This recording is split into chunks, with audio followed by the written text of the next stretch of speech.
Okay, so thank you everybody for joining us today. This is the Better Me in 23 session. This one is going to focus on leading with empathy, how to recognize when help is needed and what to do next. And leading the session today is Mandy Zentera and Jesse Lopez. They did this session last month. That was really awesome. We all loved it. And I am going to hand it over to them. Yay. Well, thank you. I'm just going to say hello, and then I'm going to turn it over to Mandy to kind of get us going here. But I just want to say welcome and thank you guys for joining. Mandy helped put together this amazing slideshow and some kind of PowerPoint here. So yeah. I'm going to let you kick it off, and I will share screens, and you can run. Does that sound okay? That sounds okay. So as Jesse said, my name is Mandy. For those that joined last month, thank you for coming back. For those that are just joining today, welcome and thank you for joining with us. What we really kind of touched on with the last series, and you can always go back and watch it, is really breaking the taboo and making it safe to talk about mental health, not only on the level of working, but also as leaders. And so this is just really kind of a follow-up from there. Once you make it safe and we've got all of that out and now it's being discussed, how do we recognize it? What do you look for? How do you lead with empathy? Really, what does that look like? And then how do we track that? And so what do we do next? And so hopefully the guides, the PowerPoint that I did is really just a guide.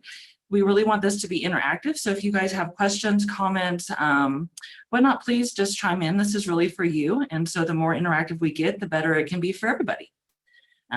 So really, we'll just start with, what does empathy mean? And I can read, and so can everyone else, but what does empathy mean to you guys? Do you guys have any thoughts of what you guys think when empathy comes to mind? Feel free to chime in the chat or unmute and go. I love empathy as a topic while we're waiting for people to chime in here. But yeah, this is a big one for me, and I'll share. But let's see if somebody else has anything to share. Understanding. Yeah. Okay. Yeah. It's a very big piece of it.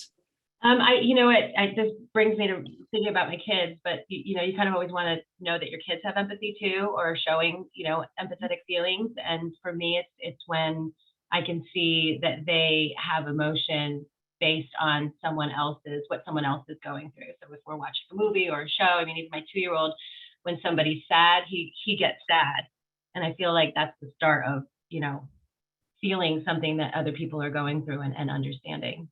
I love it. Yeah. And thanks, Amy, for sharing that. And I see, you know, listening. So I understand the other individual's perspective, looking from someone else's perspective. Yeah. All spot on there. And I think I'll just chime in here. And one thing that I always, because empathy is new for me. And I say it's new for me because something that probably ever since I was little, and even more in my professional career, I've always been coached because I very much lacked empathy. That's not been a strong suit for me. But what I will say is the COVID era, for all of the things that period in our lives did to us, one thing positive that came out of it for me was I learned empathy. Mm-hmm. And that's really the distinction I want to make as we kind of go forward and talk about this is empathy is a learned skill. It is not an emotion. And that's something that I think is very important that we understand. And I love how you framed that, Amy, of, you know, children, right? Watching a movie or seeing something that kind of causes them to react in a certain way, because teaching empathy from a very young age, I think, is incredibly important. Right? I'm in my 40s and I'm barely learning empathy. And it's always been kind of a struggle for me. You know, it's one of my favorite sayings has always been, here's a straw, suck it up. You know, truly. You know, and great question there, Kelly. Can you tell me what non-empathy looked like for me? It was just that, right? Suck it up. Bad things happen all the time in the world. You know, crying doesn't solve the problem. I was always very quick to just look at it through my own lens, right? And not being able to truly understand how a certain situation, or probably even more so words, right? Not allowing them to impact me personally, and not understanding how those could actually impact another person. And, you know, it's that old saying, right? Sticks and stones can break my bones, but words will never hurt me. That's a load of hooey. I mean, that's like the biggest load of, you know, but that's what we were taught growing up. Right? It is. It's exactly what. And so for me, I've always just been a very calloused individual. And for those of you who were on the call last month, and those of you who missed it, of course, here's just a thing. But, you know, for me, my father passed away when I was really young. And that created such a callous environment in my life for me. Like I just became very cold, right? And I just was like, suck it up, like just get over it, right? But learning to truly actually just sit down for a minute and honestly kind of just shut up and listen, right? And actually also not just listen, but I think if you have that ability to see the person, like, Mandy and I here face to face, to see those facial reactions, to see those things. We have a kind of a saying around here is fix your face. And so what that means is when somebody's speaking, if Mandy's saying something to me and I'm like, making facial expressions and kind of being dismissive through that facial expression and nonverbal communication, I think that ties all around with empathy. Right? Because if Mandy's sharing something that is very personal to her or something that might be impacting her, and I'm just very flippant about it, well, I'm not showing empathy. I'm not trying to understand and see how things might impact you. So, hopefully that answers the question and helps kind of give some of that context to it. But did you find yourself thinking that the story was the individual putting themselves in a victim situation? Yeah, probably to an extent, not always though. But yes, there are those times when I would be like, hey, you're just being a victim. Stop the woe is me, like get over it. Truly, as I guess that was my mentality. Like I said earlier, like here's a straw, suck it up. Like, just get over it and move forward. And I didn't have that realization or understanding that not everybody can think that way. And then I relate it back to the COVID era because that's really when there was such a global impact there. And as I was interacting and still going out to restaurants and to, doing the things that I was doing and seeing people and seeing how it was having such an impact on them, I very quickly, I feel anyway, gained that skill of empathy and started really trying to see things through a different lens to have that understanding. So yeah, I don't know, hopefully that's helpful and that little insight there, but I'd love to hear your take on it also. No, and that's exactly, for me, empathy has always been a very natural thing for me. I actually am somewhat of the opposite to where I have to kind of watch myself because I can have empathy burnout and I can take on too much and really feel too much and actually take on their feelings as if they're my own and trying to solve it from that perspective. So there's also that balance on the other end, but it is very much a learned skill. And it took me a long time to understand on the other side that it's not a natural skill for everybody because it always was for me. And so it's always finding that natural thing and also really understanding too the difference between sympathy and empathy and really understanding the difference and working through that piece of it, that sympathy is really understanding from your own perspective. And I think that can very easily get construed into having empathy, but empathy is really being able to walk in another person's shoes, so to speak. Yeah. And understand how they may feel and how it may impact them, which means you do have to listen and you do have to really understand those things. And so I love everyone's comments here, and we can go to the next slide. I think we have some more pieces here. Yeah. And so really, as we go into the leadership piece of this, I think empathy, you have to kind of draw on some other skills as you learn the empathy, because there comes emotional intelligence, which you kind of talked on, which is reading people's facial expressions and their body language and those kind of things go into there.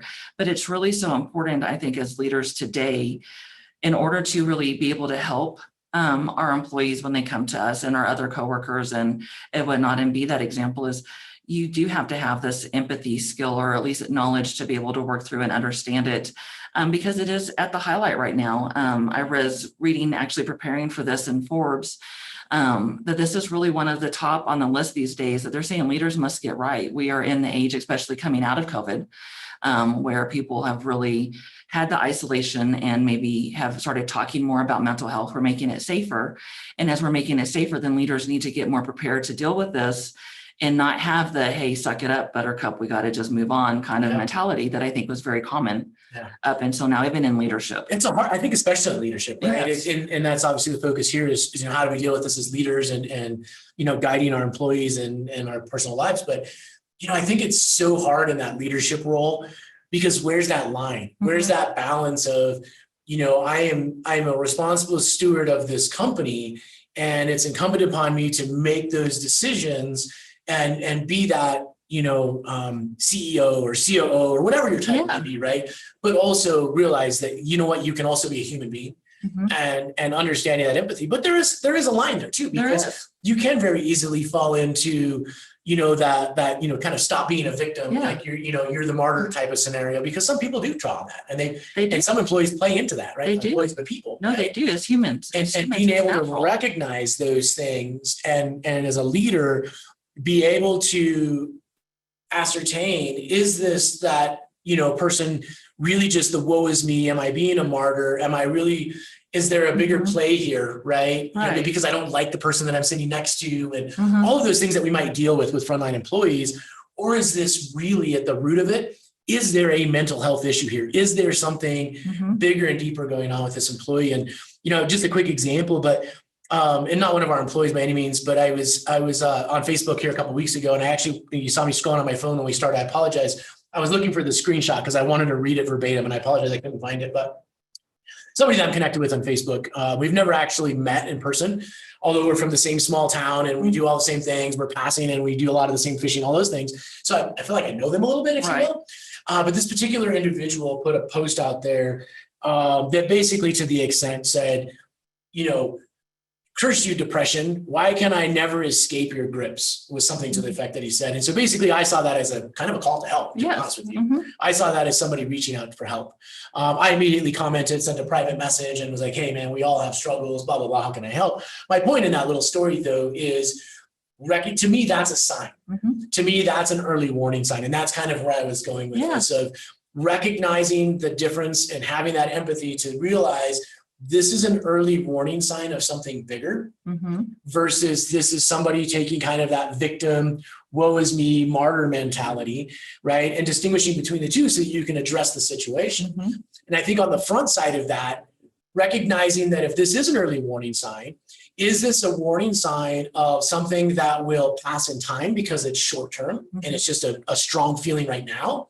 Or is this something and a sign of more long term, where truly now we need to start talking about professional health? And is this beyond the scope of me as, the manager or the leader in this company? Right. Is that kind of it? No, it Yeah. is exactly. And that's, I think really what the purpose of this is because those lines are starting to get blurred. I think in leadership, it was always very clear, the relationship you have with the employees that report into you are professional and you don't become friends.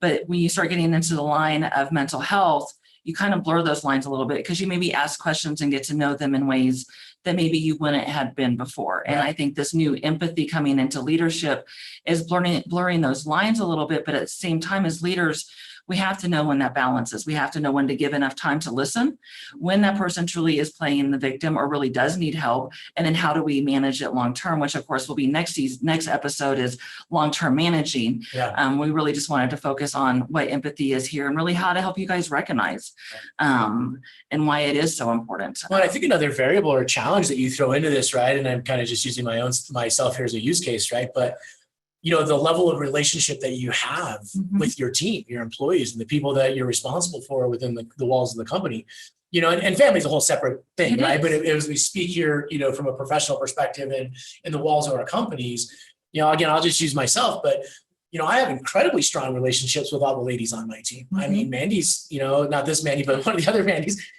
she worked with me for 13 years. The two of the other ladies have been with me for 7. Yes. And so when you build those types of relationships, you see the kids grow up, you see all of those things.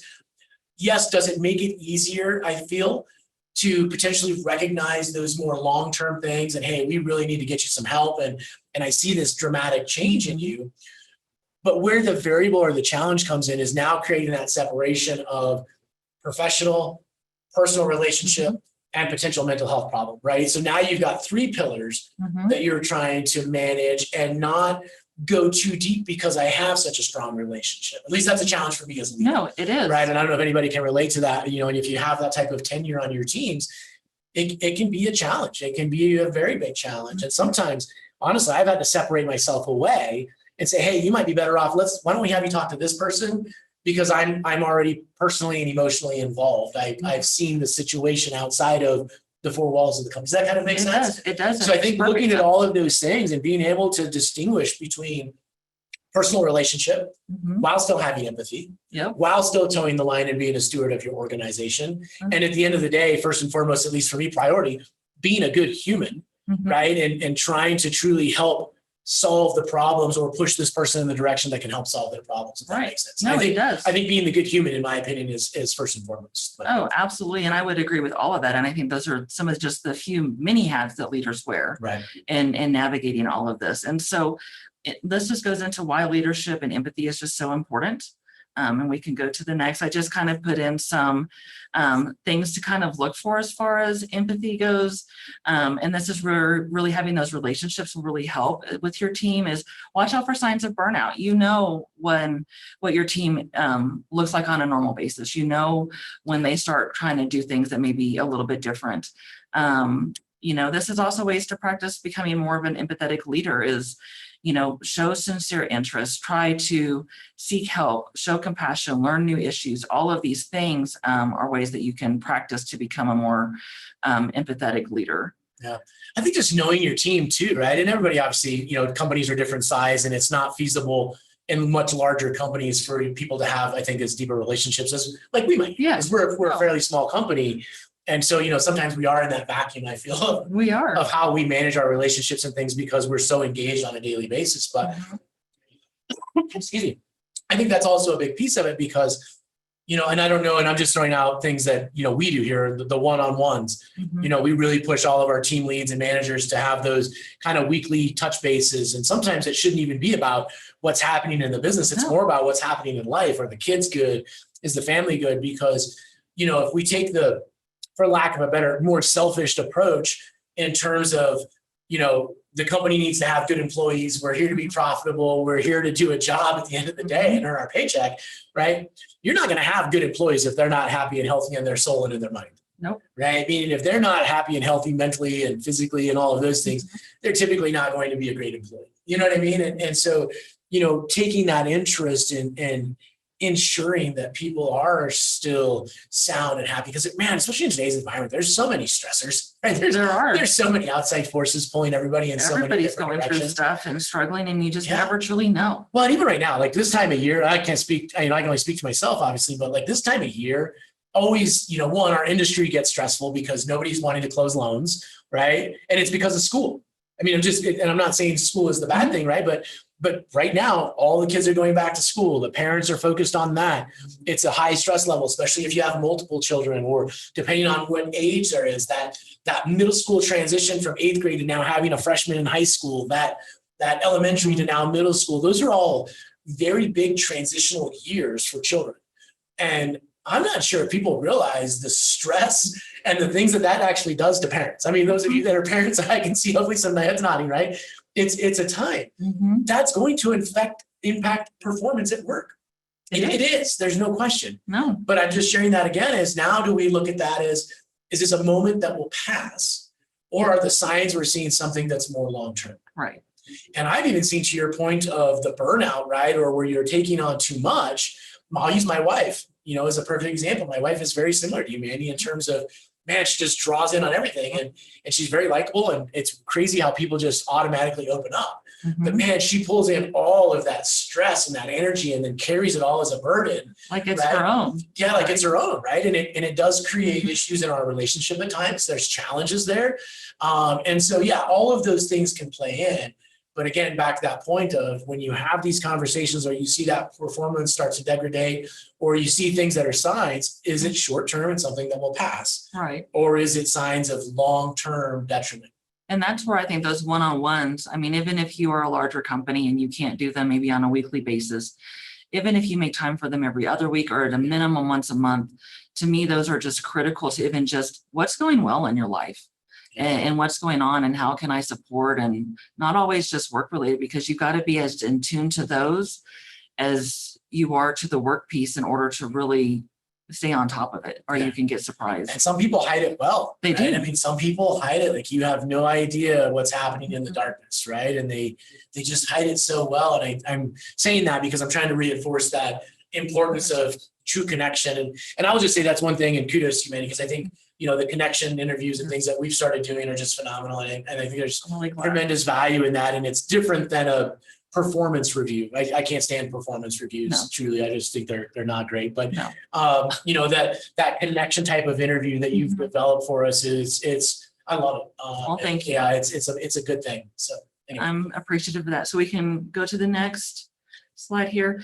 So again, I just continued ways to improve your empathy. If you want to continue to work on that as you're outside, there's some really great feedback in here as far as really just getting feedback, talking to people, exploring your heart, not just with what you're thinking, really trying to walk in other people's shoes. There's just so many different things. And the biggest thing that I took away when I was going through this is really just humbling yourself. Learning something new is a great way to really learn that kind of skill when you realize, hey, you get in the comfort of routine and you get into familiar patterns, which actually goes back, if anybody reads the book about the lizard brain, it does touch on that as well. And it's just, you get lost and you can actually block yourself from learning new things in your routines if you don't question them. Yeah. And so this is just another great point to that. And I love, let's talk about the three brains, right? And I don't know if anybody's read that book or if you've had these things, right? But, we all have three brains, right? The lizard brain, the bird brain, and the human brain, right? And your lizard brain is that fight or flight, right? That immediate reaction. The bird brain then comes in as that emotions, the anger, the tears, the sadness, right? And then, of course, the human brain is logical and methodical thought. Mm-hmm. The goal in situations should be to go from lizard brain to human brain as fast as possible. Right. And recognizing and controlling our own emotions as human beings to say, right, I'm not going to react to this. I'm not going to do the fight or flight. I'm not going to just have that immediate knee jerk, nor am I allow my emotions to shine through and take that burden of crying or being sad. Let me think about this first. It's kind of a pause, if you will. Right. And just, hey, let me take a deep breath, count to 3, slow yourself, slow your thinking, calm yourself, and then get to that methodical thought and then react to the situation accordingly. So just kind of to touch on that, I think that's a really big thing. It's something that I learned, a few years ago, and it's helped me tremendously, especially when we start talking about empathy. Because as I mentioned, I'm not sure I could actually verbally communicate the lack of empathy that I've had, right? It truly, if you were to talk to Rob Clennon, our company president, it's something he's coached me on for years. It's just been continuous, but it's truly trying to take that step back. And I think I was able to gain the side of empathy, faster because I really focused on just being a good listener. That's another weakness that I have. I've always struggled with active listening not because I don't care, not interested. If you haven't noticed, I have a little bit of energy. And so my brain is moving a million miles an hour. And so it's hard for me to stay focused. And so I've had to do things to keep myself focused. And in focusing on becoming a better active listener, I was actually able to improve my empathy skills and gain that side of it because I was actually taking more time to truly listen to what you have to say with intent, right? To truly understand what's happening there and peak my interest. It is. And listening in and of itself is a skill that you learn. And it's something that I used to think I was really good at. And now I'm re-challenging myself to, am I truly doing it as well as I would like to do, and being very mindful to listen to understand and not respond and not defend and not have an answer. And for me, not to fix. I want to instantly fix and make everyone happy. And when I can't instantly make everyone happy and they don't leave my office and just gleam in smiles, it bothers me. And so there's a lot to that as well. I just want to check in. Is this a helpful conversation? I mean, and please guys chime in, chat. Feel free to unmute, right? And throw stuff at us if you guys questions, whatever. Definitely love to engage. So good. I'm glad you guys are getting some value here. Okay. Are you ready for the next slide? I am. I keep waiting for you to say next slide, please. Next slide, super please. Official. Okay. And so we're going to get into just some basic mental health. And this is really not because we're professionals or really for the point of teaching you guys about mental health. I think the biggest thing in being aware of what to look for is to just have a basic understanding of what is out there, what could potentially be aware, and just to know at what point we may need to really seek help and what does this look like, because they do hide it so well. And so really the point of this, and I only really went over the top most common, is to really focus on what it may look like in the workplace, how to recognize it, and then how to move forward from there. So next slide, please. Let's actually, if you don't mind, I'd love to dissect this one a little bit, right? Because there's some good stuff here. And I think, when you start talking about the anxiety and the depression and bipolar, I think, while these are necessary descriptions, I see a lot of them as labels. And I think that's part of the negative side of this, right? Is we tend to create these categories or create these labels that then in my eyes lead to judgment, And that's a big piece of this, right? Is there can be no judgment when you're in these conversations or you start to talk about these situations, because again, we have no idea what the other person has gone through that's put them in this place and time. Right. Right. And so, as we go through these, kind of what I wanted to unpack there is, again, I know they're there and they're clinical and all of those things, but that word disorder to me really bothers me. Right. Because I think we have as a society created the disorder. Mm-hmm. Right. I watched this amazing speech the other day from a Vietnam veteran, and he was just talking about his journey. Right. And he brought this home in terms of the disorder. We all have post-traumatic stress. Mm-hmm. We have all been through something in our lives at one point or another that has caused some type of traumatic stress, little or small or big. Right. We've all been through it. To put the disorder behind it means that, to me, it just seems negative, right? And we've labeled somebody now to say, like, you have this disorder and you may never get out of that. And I don't know. I don't know if this is even making sense. It's just something that has been in my brain here the last week or two as we've kind of been prepping for this. But it's just something that I would like to address, and hopefully we can get away from those, because I have anxiety, and I can assure you, I don't have a disorder. I would not ever say that I have. At least maybe that's my own way of dealing with it, right? But I am so glad you brought this up, and I didn't even really know how to put this in here, but it is part of the reason why it is so very well hidden by some is because of the fear of judgment. Yes. And that is the number one reason why people don't talk about They don't want this. to be labeled. They don't want to be labeled, the stigma, the stereotypes. For me, and I struggle with anxiety, and I've been diagnosed many things on this list that I now say I don't have. You misdiagnosed me, and I'm taking my power back because I don't want to be labeled with a mental illness. And having that label to me is the same with the judgment piece of it, is I don't want to be that label. And so to me, we do all may have this, and it may be a permanent thing that someone may have forever. And some of it may be short-term and situational based on their environment, or maybe how they grew up and learned. And so I love the idea of, and bringing that aware of really making it safe enough where there's no judgment. Right. And we're leaving those stigmas out of there. And there was a question in here too about how do you approach, Oh yeah. When I see someone struggling with something, I'm always unsure how to approach, and I don't want to overreach, but want to let them know I'm there. Yeah. And I think you said it perfectly, to be honest with you. I mean, that's at least me, and I'd love to hear you also. No. But yeah, that's just it is, hey, I don't have, and it's okay to say that in my head. It's like, hey, I don't want to overstep. I just want you to know at the end of the day, I can see there's something happening there, and just know that I'm here. I'm a safe space. I'm here to listen. I've even gone as far as say, look, there's no judgment. Like, we're all screwed up at the end of the day. So, you're not abnormal, whatever, however you want to frame that. But I think it's okay to call out and say, like, hey, I'm not judging, man. I'm just here to listen, nothing else. And that's exactly how I do. I'm sorry, somebody was going to chime in. Oh yeah, go ahead, Amy. Is that you? It's me. It's Angie. I was just going to say that this year has been especially hard for my 13-year-old, and she has anxiety. And she had that big stigma, like, oh, I don't want to have to take medicine for it. And I said, well, you also have brown hair. It's just who you are. It doesn't make you any less of a person. It's just something you're going through right now.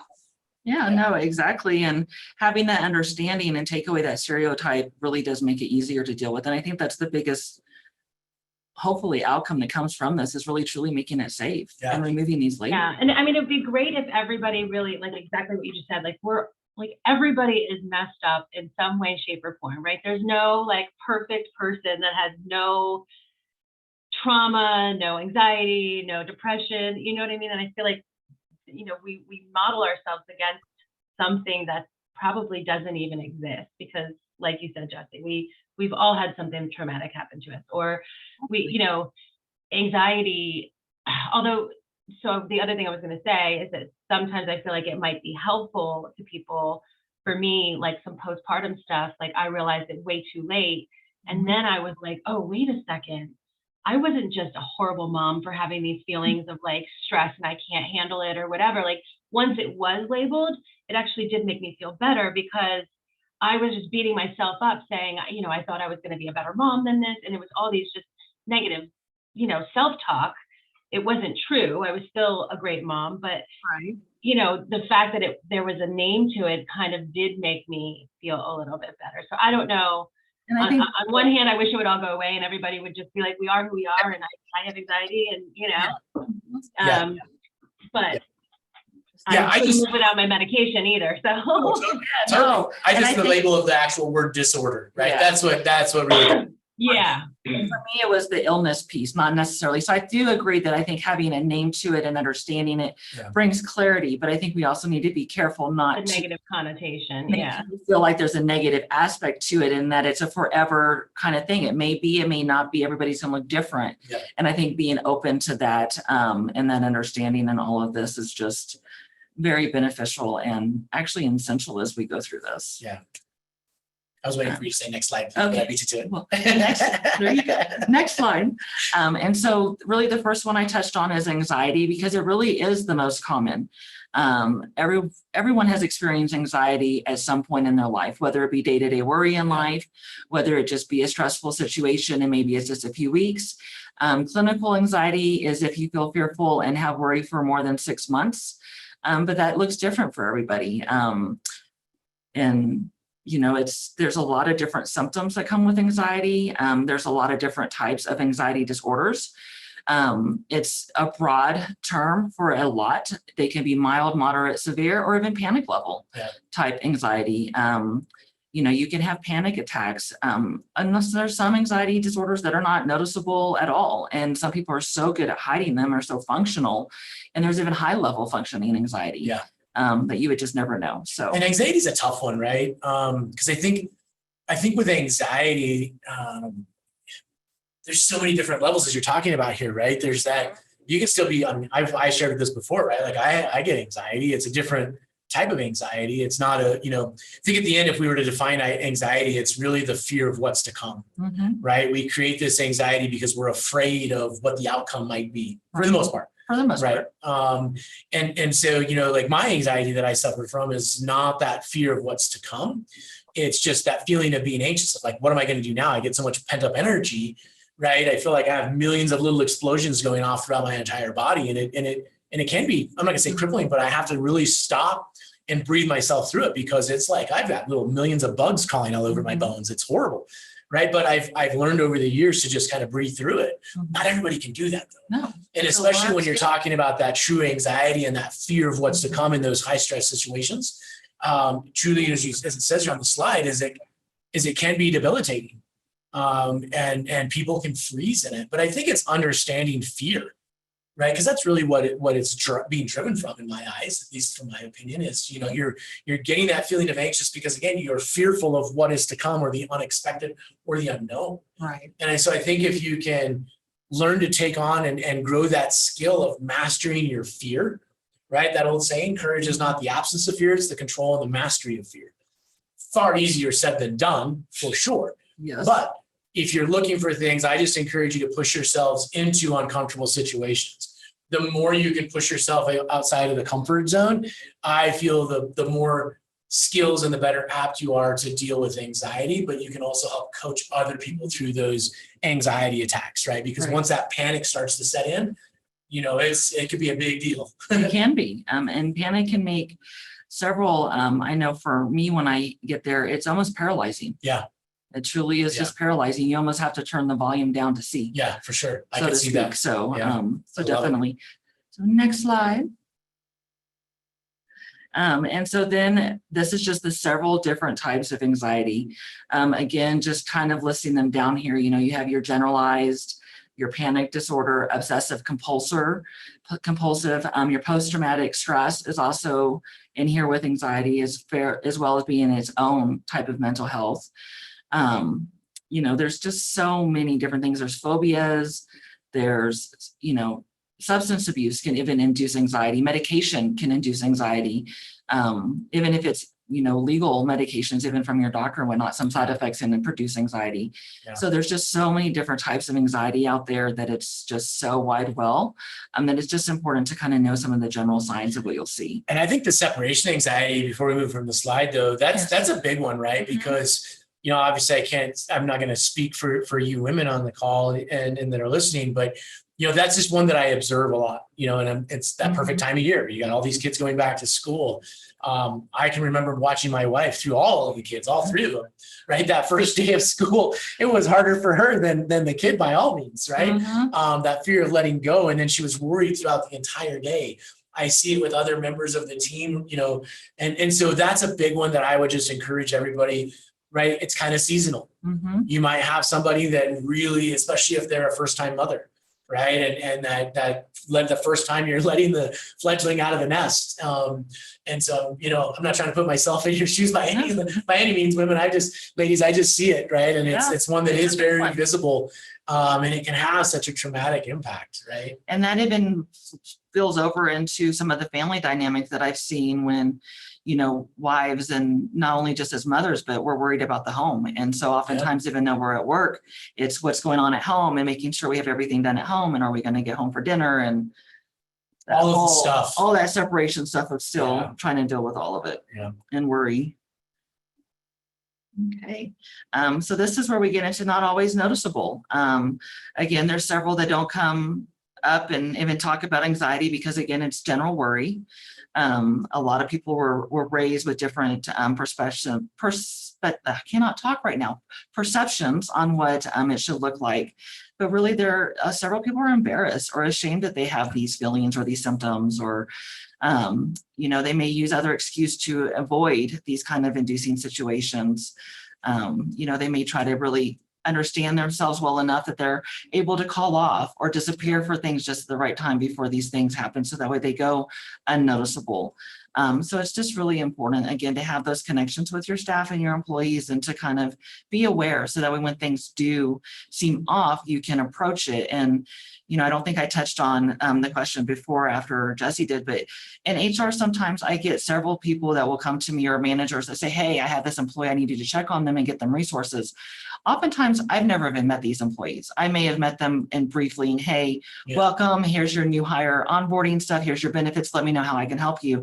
And now I'm going to call them and talk to them about something very personal. Right. And I've not even talked to them 2 words outside of welcome to the team. Yeah. And so how do you do that? It can be really I handle uncomfortable. that. That's tough. And so really what I do is I just call them and say, hey, it's been brought to my attention that, this is just strictly from a place of concern. There is no judgment here. It's a completely safe place. We are here to help you. And if we are wrong, just know that this is from a place of concern and no place else, but you seem off and that's what's coming to me. And it looks like you may need some resources and you want to talk about it. I'm here.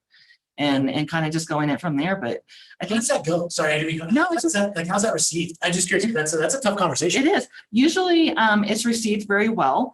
9 out of 10 are appreciative. They may not open up and talk to me. Sure. Most of them don't. Sure. They'll take the resources and then call the EAP line or do what they need to do. A few of them may open up and talk, but really for the most part, they just say, thank you for the concern. I appreciate working for a place that cares. I love it. You may get the one that is so sometimes just so still afraid of that judgment that they're like, how dare anybody think anything's wrong? Why do they think anything was wrong? And they get upset. Do you see that as a sign of something deeper? Do you take that as, hey, there's probably an underlying issue? And, There is, and we really need to get them more help because I see that as a defense or covering Sure. up, especially when I hear their voice. right. And you just kind of try to pick up on it and you trust your sense and your gut Sure. after a while. The lizard brain kicks in immediately on their side, right? Yeah, Just immediate defensive. defense. And their first thing they usually say is, what did I do for them to think that? What did they notice? What did I not hide? And that's Right. what I pick up on it. And for me, I pick up on that because truthfully, that's what I would say. If I was approached, I would think that I'd be thankful, but that would be the first thing I thought of is, what did I let slip? Holy buckets. Yeah. What happened? What happened? Yeah. I was trying to hide it. And at the same time, you're thankful, but I can see Sure. where they come from in that situation too. And so I Especially just if kind you of are dealt fighting with that it. deeper issue. Exactly. Right? And it's like, oh my Yeah. goodness. Yeah. But for the most part, they're really, one thing I found in this career is that if you approach anything with care, if you approach it from a true place of concern and a true being nice human element, Sure. 9 times out of 10 it's not going to go wrong. I think the key that you said there, though, in that is truly approaching it from that place of genuine care. Yes. I think if you're in that robotic mode, if you will, and we all get there, we've all Yeah. been there a time or two in our professional careers, I would imagine, but it's truly taking that step back to be a human being, Right. and understand. No, I get that. I like, know? that's great though. And that's got to be a tough situation. And I'm just kind of unpacking this a little bit because, I'm trying to imagine in my mind if somebody came to me and said that, and then it was my responsibility then to reach out to that. That's a tough kudos to you and thank you for doing that, right? Because that's anybody else that's on this call that might be in those situations on the HR side of things, that's a tough phone call to make. It is not always an easy phone call to make, but it's necessary. Yeah. And so, you do the best that you can and you work through it respectfully. And I think that's the best as leaders as we can do for any of our employees. Yeah. And I like Sarah's comment. I don't want to step over that real quick as we were talking about that anxiety and that fear, right? COVID made it even worse, right? Leaving the house for not so long. And then now all of a sudden you got to send your kids out to daycare and the world of germs, so to speak, and all of the craziness that's happening out there. And not only that, like I see these videos of the child abuse and the things that are happening in some of these daycares and at schools. And it just blows me away. It is. It's such a scary world, but it is. Anyway, sorry, I was in HR actually at a Head Start for the last 9 years. So yeah. I completely understand where parents are today and whatnot. I don't know, how are we doing on time wise, Amy? I think it's 3:40. We could go another 5 minutes. Okay. to get through this. Okay, so that being said, I will get these sent out. I just kind of wanted to touch on a few things to kind of lead up to our next episode, since we're coming up with 5 minutes.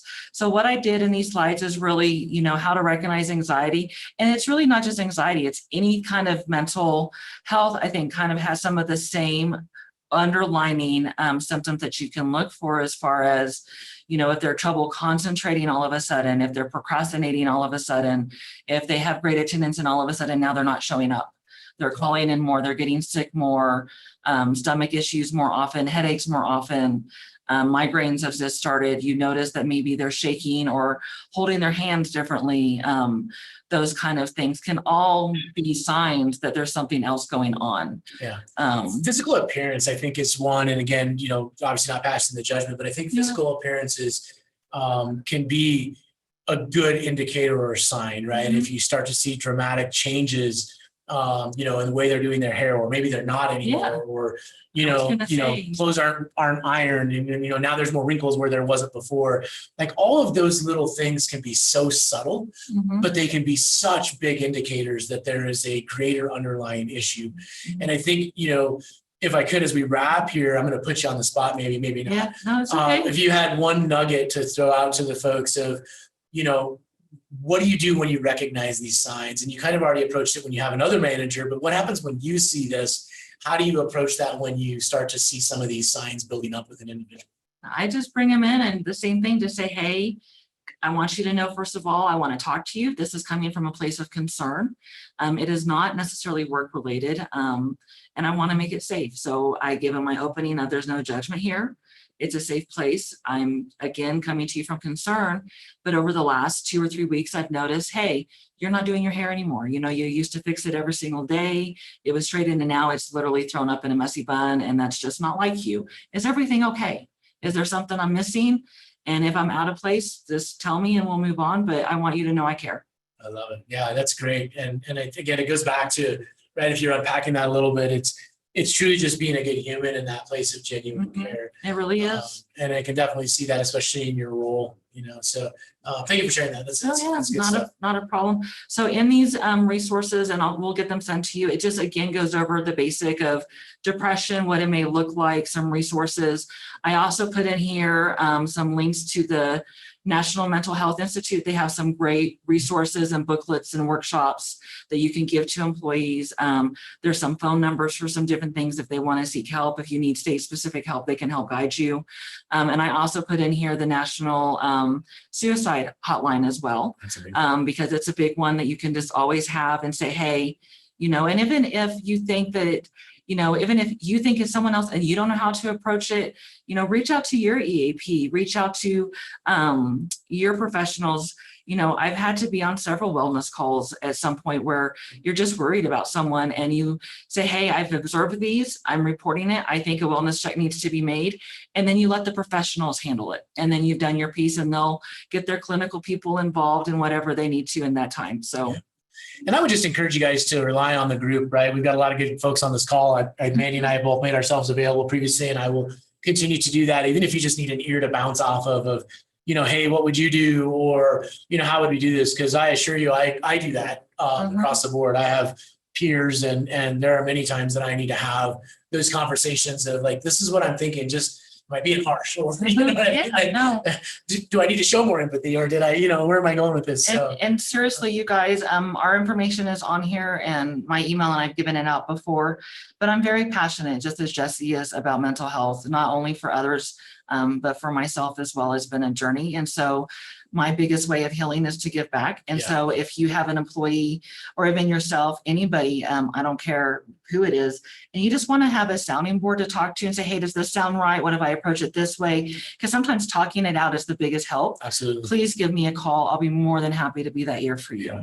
And I would encourage if you don't up to this point or you're in those situations, I would encourage you to always use a soundboard when it comes to those fairly serious, or if you truly recognize that somebody is showing these signs that it's a bigger Mhm. deal. I would always encourage you to, obviously as PC as you can, at Yeah. least bounce the conversation off of somebody else so that Yeah, so you have the support too, Yeah. because as much as we don't want them to be alone, you're not alone in leadership either. Right.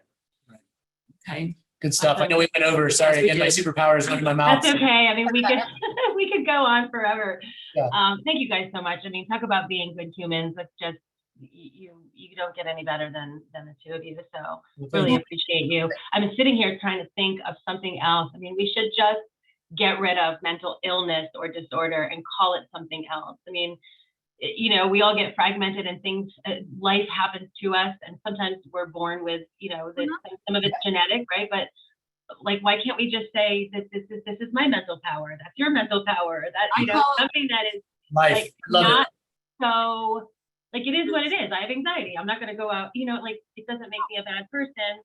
Or I have bipolar, like there No. are some dangerous, types of that kind of stuff too, as long as you're medicated, it's good. But I don't know. Let's think of a new word for it. Yeah, Call it, I love- life, Angie. Life, right? I love it, Angie, but Life. honestly, at But the like, end, if we just got rid of that and stopped Yeah. calling it an illness, I mean, we want it to be recognized as an illness, right? For like insurance and that kind of stuff, obviously.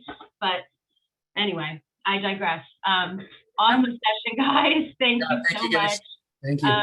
I will send out a copy of this presentation deck along with any other deliverables or links that Mandy and Jesse want to include, as well as their emails and phone numbers if you guys want to reach out to them. So thank you guys for that. And then I will also give the link for next month's follow-up on this with Mandy and Jesse. So Awesome. love Well, this thanks, Monday guys. session. Thank you guys. I hope everyone else enjoyed it as much as I did. Appreciate the Have a opportunity. great Thank you. week. Have a great month, and see you next month. Bye. And kids back to school. Woo!